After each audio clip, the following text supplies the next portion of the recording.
Hello guys, আমার Bolpur mini ব্লগের দ্বিতীয় দিনে তোমাদের স্বাগত জানাই। তো দ্বিতীয় দিন আমরা সকাল সকাল উঠে কমপ্লিমেন্টারি ব্রেকফাস্ট ছিল রিসর্টে, তো সেটা খেয়ে নিয়েছিলাম। দেন রিসর্টে কিছুটা সময় কাটিয়ে চলে গেছিলাম সাইট সিন করবো বলে। তো ফার্স্টেই গেছিলাম সৃজনী শিল্পগ্রামে।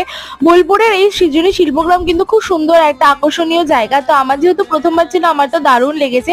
দেন আমরা লাঞ্চ করতে গেছিলাম শকুন্তলায়। সেদিন প্রচন্ড গরম ছিল, তাই আমার তো অবস্থা জাস্ট আলাদাই খারাপ হয়ে গেছিল।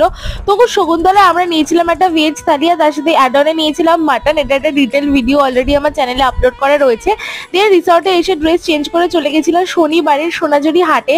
হাট তো সেই দিন ছিল জাস্ট জমজমা। তোমরা অবশ্যই আমাকে কমেন্টে জানাতে ভুলো না যে শান্তিনিকেতনে তোমাদের পছন্দের জায়গা কোনটা। আর এত শপিং করে নিয়েছিলাম, লিটারালি সৌভিকের হাত পুরো ফুল ছিল।